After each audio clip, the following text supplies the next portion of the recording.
Bismillahirrahmanirrahim. Assalamualaikum warahmatullahi wabarakatuh.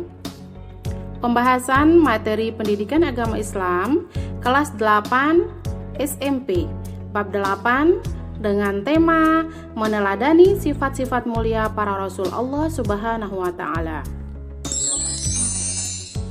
Pertama, pengertian iman kepada Rasul. Iman kepada Rasul adalah meyakini dengan sepenuh hati bahwa Allah Subhanahu wa Ta'ala telah mengutus para rasulnya untuk menyampaikan wahyu kepada umatnya. Para rasul bertugas menyampaikan wahyu dari Allah untuk memberikan petunjuk bagi umat manusia ke jalan yang lurus sehingga dapat mencapai kebahagiaan di dunia dan di akhirat. Oleh sebab itu, kita wajib mempercayai dengan sepenuh hati terhadap kerasulan para utusan Allah tersebut. Yang kedua, tugas para rasul.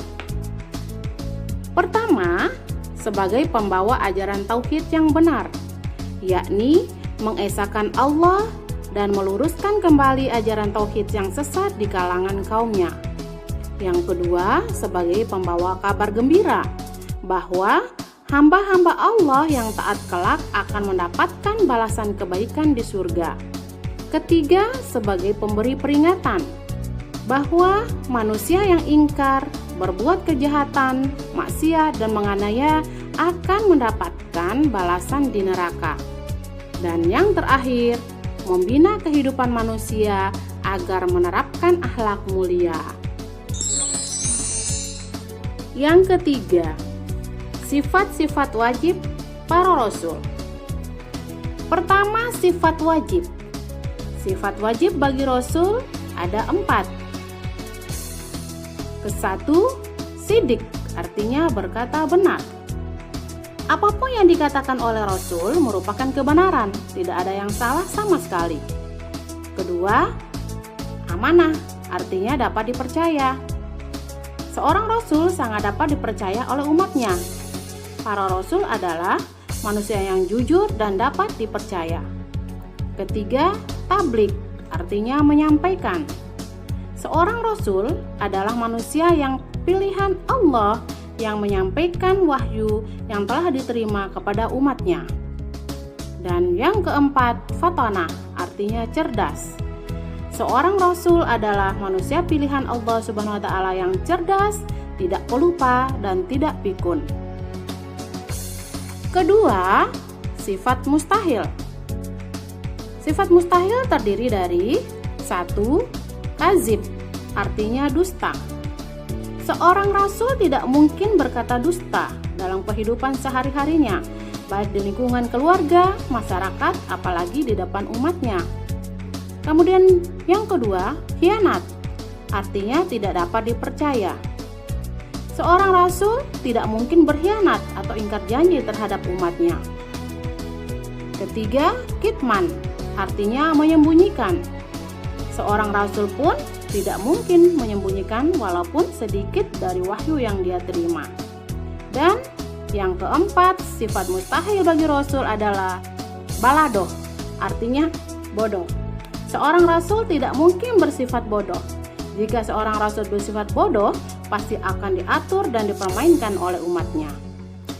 Dan yang ketiga, sifat-sifat para rasul yaitu sifat jaiz.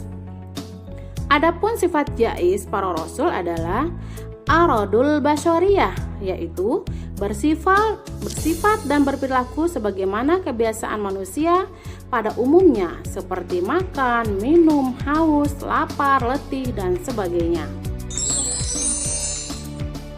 Keempat, Rasul Ulul Azmi.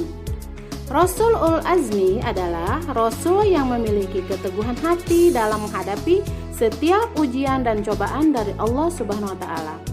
Siapakah rasul-rasul yang mendapat gelar Ulul Azmi? Yaitu Nabi Nuh alaihissalam, Nabi Ibrahim alaihissalam, Nabi Musa alaihissalam, Nabi Isa alaihissalam, dan Nabi Muhammad sallallahu alaihi wasallam. Para rasul ulul azmi diberikan mukjizat atau kemampuan luar biasa oleh Allah agar umatnya percaya bahwa dirinya adalah seorang rasul pilihan Allah Subhanahu wa taala.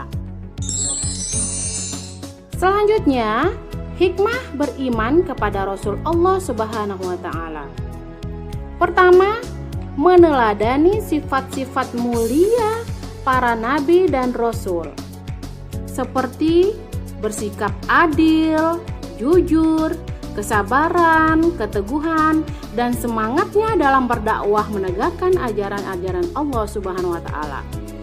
Yang kedua, umat-umat terdahulu mengalami kehancuran dan mendapatkan azab dari Allah Subhanahu wa taala.